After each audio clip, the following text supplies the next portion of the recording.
성경으로 예배를 시작하겠습니다.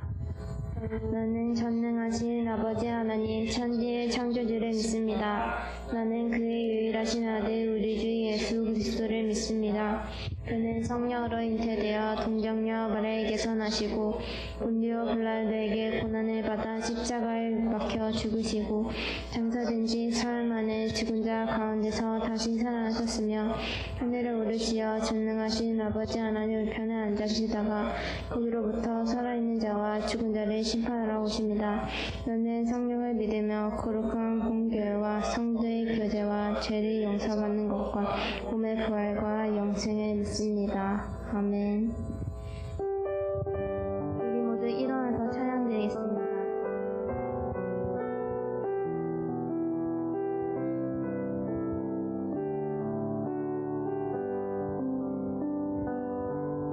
내가 주인 삶에 모든 것 내려놓고 내 주 대신 주 앞에 나가 내가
같이 앉으셔서 찬송가 183장 찬송드리겠습니다.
기도하겠습니다.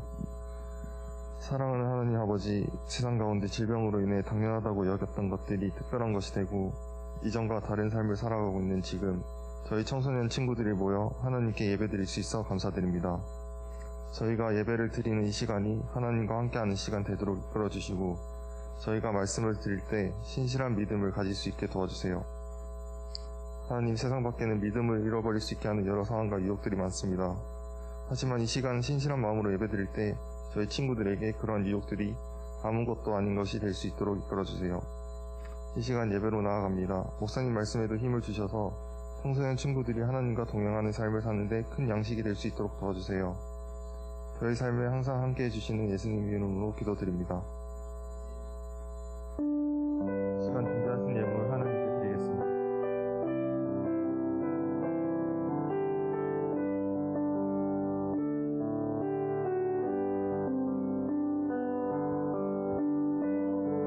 주의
기도해 주시겠습니다.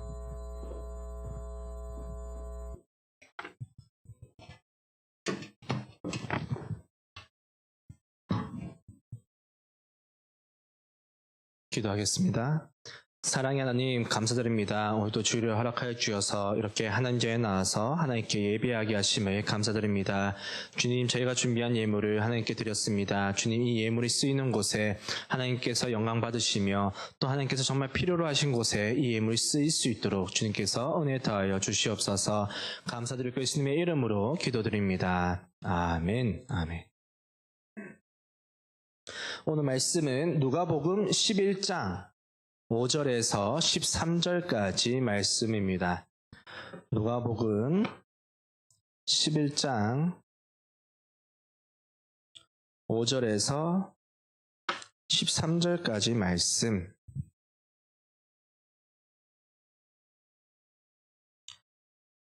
신약 누가복음 11장 5절에서 13절까지 말씀, 저와 성경이 같으시면 신약 111쪽에 있습니다. 신약 111쪽. 누가복음 11장 5절에서 13절까지 말씀. 우리 한 목소리로 같이 읽어보도록 하겠습니다. 시작. 또 이르시되 너희 중에 누가 벗이 있는데 밤중에 그에게 가서 말하기를 벗이여 떡 세 덩이를 내게 구워달라. 내 벗이 여행 중에 내게 왔으나 내가 먹일 것이 없노라 하면 그가 안에서 대답하여 이르되 나를 괴롭게 하지 말라. 문이 이미 닫혔고 아이들이 나와 함께 침실에 누웠으니 일어나 내게 줄 수가 없노라 하겠느냐. 내가 너희에게 말하노니 비록 벗됨으로 인하여서는 일어나서 주지 아니할지라도 그 간청함을 인하여 일어나 그 요구대로 주리라. 내가 또 너희에게 이르노니 구하라 그러면 너희에게 주실 것이요 찾으라 그러면 찾아낼 것이요 문을 두드리라 그러면 너희에게 열릴 것이니 구하는 이마다 받을 것이요 찾는 이는 찾아낼 것이요 두드리는 이에게는 열릴 것이니라. 너희 중에 아버지 된 자로서 누가 아들이 생선을 달라는데 생선 대신에 뱀을 주며 알을 달라 하는데 정갈을 주겠느냐. 너희가 악할지라도 좋은 것을 자식에게 줄 줄 알거든 하물며 너희 하늘 아버지께서 구하는 자에게 성령을 주시지 않겠느냐 하시니라. 아멘. 아멘. 오늘 이 본문의 내용을 가지고 만족을 넘어서 충만케 하시는 하나님이란 제목으로 이제 말씀의 은혜를 나누고자 합니다. 여러분, 만족이랑 그리고 충만이랑 차이점을 알겠어요? 만족. 오늘 제목이 만족을 넘어서 충만케 하시는 하나님이란 제목이잖아요. 만족이랑 충만이랑 차이가 뭔지 알겠어요? 쉽게 예를 들면 이런 거예요. 만약에 물컵이 있다고 하면은 물컵에 가득 찬 상태는 만족이라고 할 수 있어요. 근데 충만은 뭐겠어요, 그러면? 이 물컵이 가득 찬 걸 넘어서서 흘러 넘치는 상태. 이거를 충만이라고 표현할 수 있습니다. 그러니까 하나님은 우리를 만족시키실 뿐만 아니라, 근데 그 정도 차원이 아니라 이것을 넘어서서 흘러 넘치도록 충만케 하시는 것이 바로 하나님이다라는 거예요. 오늘 본문 말씀은 예수님께서 제자들에게 기도에 대해서 가르치시기 위해서 하신 말씀이에요.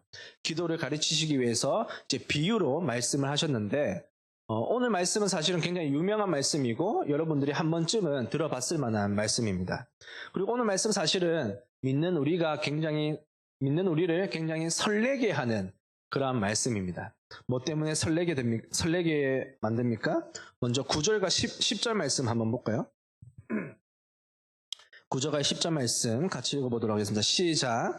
내가 또 너희에게 이르노니 구하라 그러면 너희에게 주실 것이요 찾으라 그러면 찾아낼 것이요 문을 두드리라 그러면 너희에게 열릴 것이니 구하는 이마다 받을 것이요 찾는 이는 찾아낼 것이요 두드리는 이에게는 열릴 것이니라. 아멘. 굉장히 설레죠? 와, 뭐야, 내가 구하는 대로 하나님께서 다 주신다고? 또 내가 찾는 것마다 다 찾아낸다고? 또 내가 문을 두드리는 것마다 다 열릴 것이라고? 우리 이 말씀은 굉장히 우리를 설레게 하는 그런 말씀입니다. 또 말하는 대로라는 또 노래가 있잖아요. 사실 가요도 뭐 말하는 대로 하면서 죄송해요. 그런 노래가 있는데 그런 노래처럼 정말 내가 말하는 대로 하나님께 기도하는 대로 하나님께서 다 들어주시는 건가? 라는 그런 생각이 들게 만듭니다. 오늘 말씀은 과연 정말 우리의 소원을 하나님께서 다 들어주시는 건지 한번 자세히 한번 살펴보고자 하는데요. 먼저 5절과 6절 말씀 한번 차근차근히 한번 살펴보도록 하겠습니다. 5절 6절 말씀 한번 같이 읽어보겠습니다. 시작. 또 이르시되 너희 중에 누가 벗이 있는데 밤중에 그에게 가서 말하기를 벗이여 떡 세 덩이를 내게 구워달라. 내 벗이 여행 중에 내게 왔으나 내가 먹을 것이 없노라 하면. 여러분 이 상황이 이해가 되십니까? 무슨 말 하는지 알겠어요? 5절에서도 벗이란 단어가 나오고 6절에서도 벗이 나와요. 이 두 벗이 동일 인물입니까, 여러분? 네, 동일 인물이 아닙니다.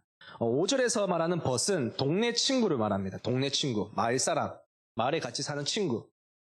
근데 6절에서 말하는 벗은 갑자기 한밤중에 찾아온 손님, 손님을 뜻하는 단어입니다. 이 5절과 6절을 쉽게 이야기하면 이런 상황인 거예요. 예린이가 한밤중에 이제 아라 집에 찾아갔어요. 찾아가서 아라야, 떡 세 덩이만 좀 구워줘, 빌려줘. 아라가 묻는 거죠. 왜? 이렇게 물으니까 지금 한밤중에 나한테 손님이 찾아왔는데 그러니까 혜연이가 지금 내한테 손님으로 찾아왔는데 내가 집에 지금 대접할 게 아무것도 없다. 그래서 아라 네가 내한테 떡 세 덩이만 좀 빌려줘 라고 하는 게 지금 이 5절과 6절의 상황입니다.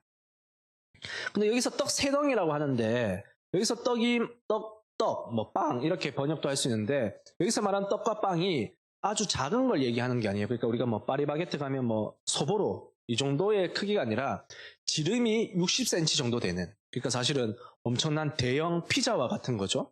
그런 대형 피자와 같은 빵을 3개 빌려달라고 한 것입니다. 그러니까 다시 말해서 무슨 말이냐면 결코 쉬운 부탁은 아니라는 거예요. 그게 들어주기 굉장히 가벼운 요청은 아니었다는 것을 알 수가 있습니다. 그리고 이어서 이런 상황인데 여튼 이어서 뭐라고 얘기하고 있습니까? 7절 말씀 한번 볼까요? 7절 말씀 한번 또 같이 읽어보도록 하겠습니다. 시작. 그가 안에서 대답하여 이르되 나를 괴롭게 하지 말라. 문이 이미 닫혔고 아이들이 나와 함께 침실에 누웠으니 일어나 내게 줄 수가 없노라 하겠느냐. 무슨 말입니까? 그러니까 예린이가 아라한테 떡 세 덩이만 좀 빌려줘 라고 했는데 아라가 이렇게 대답을 하는 거예요. 그러니까 지금 너무 늦었다. 내 좀 괴롭히지 마라. 지금 애들도 지금 다 누웠고 자고 있으니까 지금 못 빌려준다. 라고 아라가 얘기할 수 있다는 겁니까? 얘기할 수 없다는 겁니까?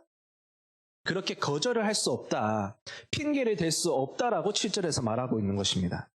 근데 왜 그렇게 핑계를 댈 수 없나? 왜 거절을 할 수 없는가? 그 이유에 대해서 8절에서 얘기하고 있는데요. 8절 말씀 한번 볼까요? 8절 말씀 같이 읽겠습니다. 시작. 내가 너희에게 말하노니 비록 벗됨으로 인하여서는 일어나서 주지 아니할지라도 그 간청함을 인하여 일어나 그 요구대로 주리라. 그러니까 떡 세 덩이를 빌려달라고 하면 빌려준다는 거예요. 근데 왜 빌려준다고 얘기하고 있습니까? 친구라서 빌려준다고 합니까? 아니죠. 친구가 아니더라도 간청함 때문에 들어준다는 거예요. 그러니까 예린이가 아라보고 떡 세 덩이 빌려달라고 하면 아라는 이 간청함 때문에 들어줄 수밖에 없다. 빌려줄 수밖에 없다라고 8절에서는 이야기하고 있습니다. 그러니까 들어주는 이유가 이 간청이라는 건데 여러분 간청이라고 하면 어떤 의미로 다가옵니까? 여러분에게? 뭔가 간절하게, 뭔가 절실하게 요구하는 것, 요청하는 것 이란 의미로 다가옵니다. 근데 이 간청이라고 번역된 이 헬라어 원어를 보면 아나이데이안이라는 단어인데요. 무슨 의미냐면 수치를 당하지 않기 위해서라는 의미를 가진 단어예요. 그러니까 수치를 당하지 않기 위해서 부탁을 들어준다는 거예요. 그러니까 우리는 간청이라고 하면 단순히 뭔가 간절하게, 뭔가 절실하게 요구하는 것 정도의 의미로 다가오는데 사실은 이런 뜻이 아니라 수치를 당하지 않기 위해서 들어준다는 거예요. 좀 생뚱맞죠? 왜 갑자기 수치라는 단어가 나오는가? 우리가 이 수치에 대해서 좀 이해하기 위해서는 이 지방의 문화를 좀 알아야 돼요. 이게 팔레스타인 이 중동 지역에 대한 문화를 좀 이해할 필요가 있는데요. 여기에는 어떤 문화가 있냐면은 공동체 의식이 굉장히 강하기 때문에 서로 빌려주고 또 빌려가는 이 문화가 굉장히 허물이 없다고 합니다. 그러니까 내가 누군가에게 이거 좀 빌려줘 라고 하는 게 그렇게 무례한 게 아니라는 거죠. 자연스럽게 서로 빌려주고 빌려가는 이런 문화가 형성되어 있다고 합니다.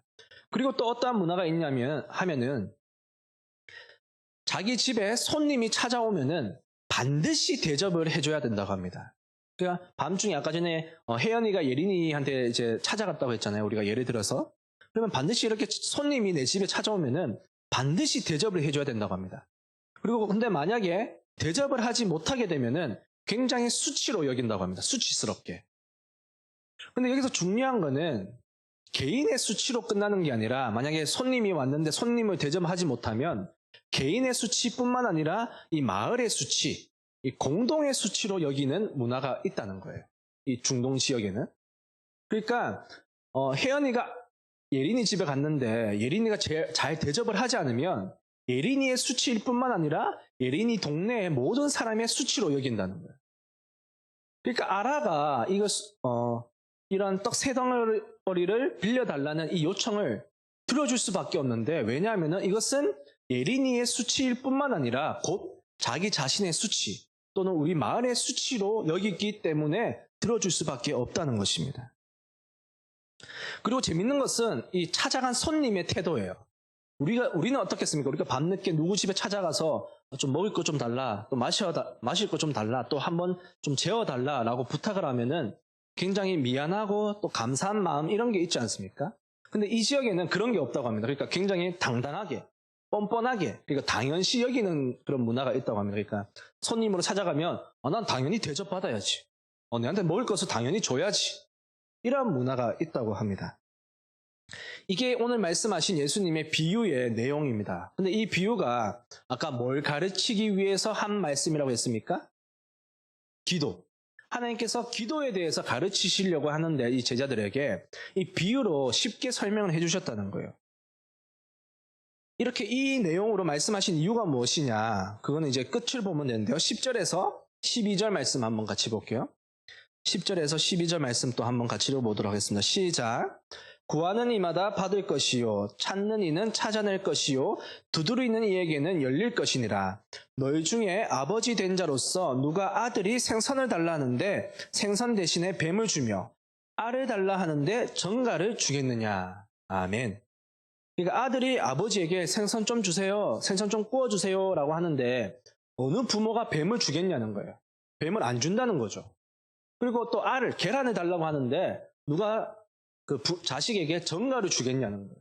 정갈을 안 준다는 거예요. 다시 말해서 아들이 요구하는 대로, 달라는 대로 주는 것이 부모라는 거예요. 자, 이 비유를 말씀하셨는데 여러분, 실제로 이 한밤중에 찾아와서 당당하게 내 좀 재워달라, 나를 대접해달라 라고 말하는 이 인물이 실제로 지금 예수님이 말씀하고 있는 가운데 누구를 지칭하는 겁니까? 누구를 가리키는 거죠? 누가 이 역할을 하는 겁니까? 바로 제자들인 것이죠. 무슨 말이겠습니까? 제자들 보고 너희가 기도를 하는데 이렇게 뻔뻔하게 요구하라는 거예요. 너희가 부모에게 뻔뻔하게 요구하고 기도하듯이 똑같이 하나님께 그렇게 기도하라는 거예요. 뻔뻔하게 하나님께 요구할 것을 요구하라는 거예요. 우리는 때로는 기도할 때 약간 이런 생각을 할 때가 있습니다. 내가 이런 기도하는 거는 하나님께서 안 기뻐하시는 거 아닌가? 내가 이런 것까지 하나님께 기도해도 되나? 요구해도 되나? 이런 생각에서 사실 할 때가 있습니다. 근데 그러지 말라는 거예요. 구분이 없다는 거예요. 하나님께 모든 것을 다 기도해도 된다는 거예요. 아주 뻔뻔하게 한밤중에 찾아와서 자기 자신을 당연하게 대접해달라고 요구하는 이 한밤중에 손님처럼 우리들도 그렇게 뻔뻔하게 요구하라는 거예요. 기도하라는 겁니다. 여러분, 근데 가만히 생각해보면 뻔뻔하게 요구할 수 있는 거는 어떠한 관계에서 가능한 겁니까? 여러분이 눈치 안 보고 뻔뻔하게 요구할 수 있는 사람이 누구입니까? 고은이 누구에게 뻔뻔하게 요구를 해? 요청을 할 수 있어? 아무런 내가 눈치 안 보고. 부모님. 맞아요. 가족이죠. 가족. 특별히 그 가족 중에서 부모님한테는 내가 눈치 볼 것 없이 뻔뻔하게 요구할 때가 있습니다. 용돈 분명히 한 달에 10,000원 쓰기로 했는데 10,000원 다 써도 엄마 돈 줘. 뻔뻔하게 얘기할 수 있는 게 부모라는 거예요. 우리들도 마찬가지라는 거예요. 하나님이 우리의 아버지 되시기 때문에 우리는 아버지 되시는 이 하나님께 기도할 수 있다는 거예요. 뻔뻔하게 우리의 요구를 들어달라고 기도할 수 있다는 것입니다. 그렇게 기도를 하면 하나님이 무엇 때문에 들어주신다고요? 간청함 때문에. 세상에서 가장 명예로우신 이 하나님에게는 수치라는 것은 어울리지 않기 때문에 하나님은 수치를 당하지 않기 위해서 우리의 기도를 들어주신다는 거예요. 이 이스라엘 문화 속, 이 중동 지역의 문화에서 이 수치를 당하는 것을 죽는 것보다 싫어하기 때문에 이 이스라엘 사람들도 한밤중에 손님이 찾아와서 대접을 하는데, 찾아와도 대접을 해주는데, 하물며 세상에서 가장 명예로우신 이 하나님이 우리의 기도를 안 들어주실까? 들어주신다는 거예요. 여러분, 하나님께 기도하시길 바랍니다. 구분 지어서, 내가 이건 기도해도 되고, 이건 기도하지 말고, 이건 좀 거룩하지 않은 기도인 것 같아. 이렇게 구분 지어서 막 기도하지 말고, 기도 안 하는 게 아니라 하나님께 모든 말을 다 하라는 거예요. 하나님 힘들면 힘들다고 기도하고, 괴로우면 괴롭다고 기도하고, 화날 때 화나서 기도하고, 하나님께 모든 기도를 드리라는 거예요. 그러면 하나님이 들어주신다는 거예요. 마치 부모님이 자식이 달라는 대로 주는 것처럼 그렇게 응답을 하신다는 거예요. 오늘 말씀이 이렇게 끝나면 참 좋은데, 근데 정말 아이러니하게도 예수님은 한 절 더 말씀하십니다. 마지막이 13절 말씀인데요. 13절 말씀 마지막으로 한번 같이 읽어볼까요? 같이 읽어보겠습니다. 시작. 너희가 악할지라도 좋은 것을 자식에게 줄 줄 알거든 하물며 너희 하늘 아버지께서 구하는 자에게 성령을 주시지 않겠느냐 하시니라. 아멘. 자, 뭐라고 얘기하고 있습니까? 악한 사람일지라도 자식에게는 좋은 것을 준대요. 가장 좋은 것을 준대요. 그리고 두 번째 문장에서 뭐라고 얘기하고 있습니까? 그러면 하나님 아버지께서는 구하는 자에게 무엇을 주신다고요? 성령을 주신다고 얘기하고 있습니다. 여러분, 이 비교를 해보면, 그러면 앞 문장에서 가장 좋은 것과 뒤에 문장에서 매칭이 되는 게 무슨 단어입니까? 가장 좋은 것이 뭐라는 거예요? 성령님이라는. 이것이 오늘 말씀의 포인트입니다. 아들이 달라는 대로 사실 아들이 달라는 것보다 사실 더 주고 싶은 게 부모의 마음이에요. 아이들이 자녀가 엄마, 아빠 하나 주세요라고 하면은 둘, 셋, 10개를 주고 싶은 게 사실은 부모의 마음입니다. 하나님도 마찬가지라는 거예요. 우리가 요구하면은, 우리가 하나님께 기도를 하면은 하나님은 가장 좋은 것을 주시는데 그 가장 좋은 것이 무엇이냐? 바로 성령님이라는 거예요. 여러분 어떻습니까? 마지막 결론이. 김이 빠집니까? 결국 내 기도를 안 들어주신다는 거 아니야? 결국 성령님을 주신다는 거 아닙니까? 결국 내가 기도해봤자 안 들어주신다는 거 아니에요? 이렇게 느껴지십니까? 여러분 오늘 설교 제목이 무엇이었습니까? 만족을 넘어서 충만케 하시는 하나님. 바로 하나님, 그런 하나님이라는 겁니다. 우리의 기도를 그냥 들어주시면 우리는 만족은 될 수 있습니다. 근데 충만의 상태까지는 나아갈 수가 없습니다. 우리가 오해하지 말아야 될 것이, 여기서 성령을 준다는 것은 은사를 말하는 게 아닙니다. 그냥 방언하고 미래를 예언하고 날아다니고 이런 것을 말하는 것이 아니라 아주 기본적인 걸 말하는데요. 먼저 성령의 열매를 한번 볼까요? 갈라디아서 5장 22절과 23절 말씀 한번 같이 읽어보도록 하겠습니다. 시작. 오직 성령의 열매는 사랑과 희락과 화평과 오래 참음과 자비와 양성과 충성과 온유와 절제니 이 같은 것을 금지할 법이 없느니라. 아멘. 성령의 열매 9가지를 말해주고 있어요. 9가지. 첫 번째가 무엇입니까? 사랑이라는 거예요. 그러니까 성령님이 우리 안에 있으면, 거하시고 일을 하시면 우리 안에 이 사랑이 흘러 넘친다는 거예요. 사랑이. 그리고 희락.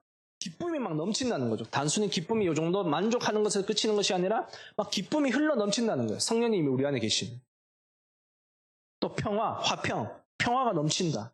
오래 참음, 자비, 양선. 양선이 뭡니까?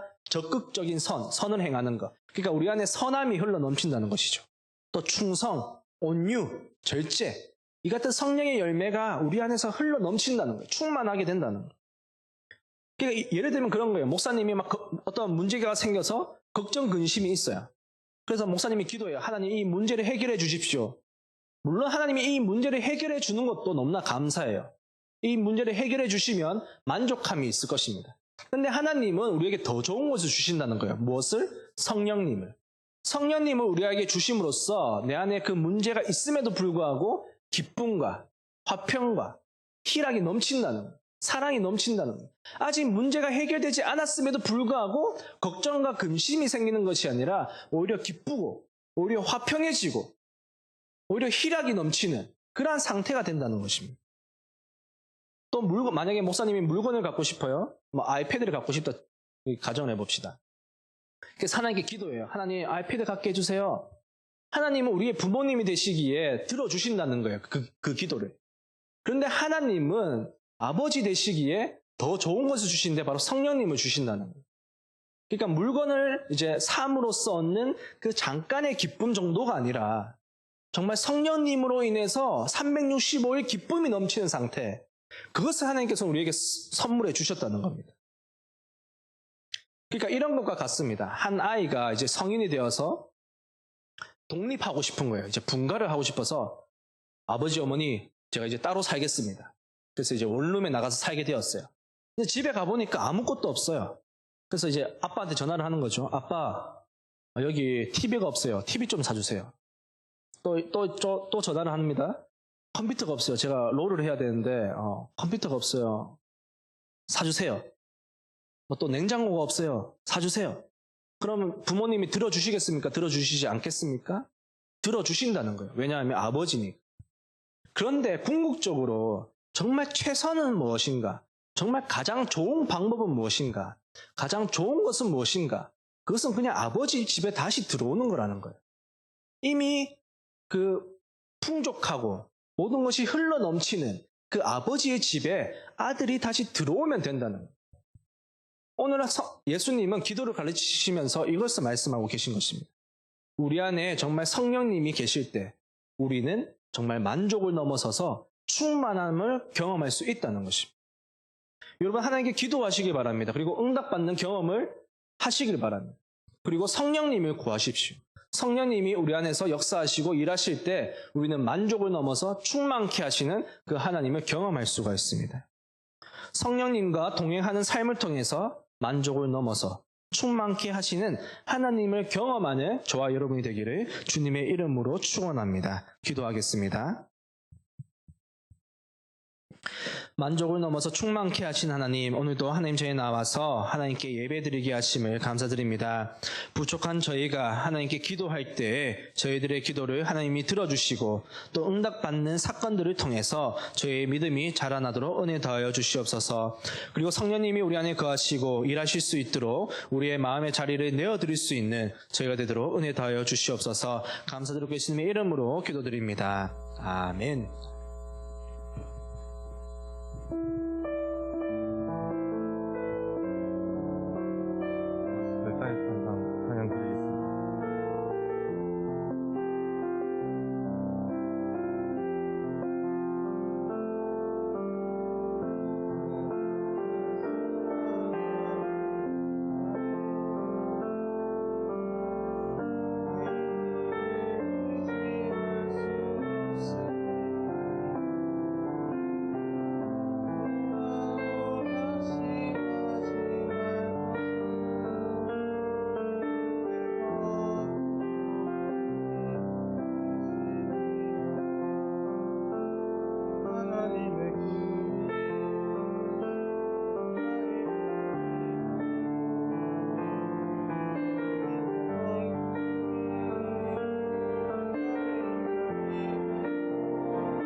기도하고 마치겠습니다. 이제는 우리 주 예수 그리스도의 은혜와 하나님 아버지의 지극하신 사랑하심과 성령님의 감화 감동 인도하심이 성령님이 우리 안에 일하심을 통해 만족을 넘어 충만을 경험하며 살아가기를 소망하는 교사들과 학생들의 머리 위에 이제로부터 영원히 함께 하시기를 간절히 축원하옵나이다. 아멘. 감사합니다.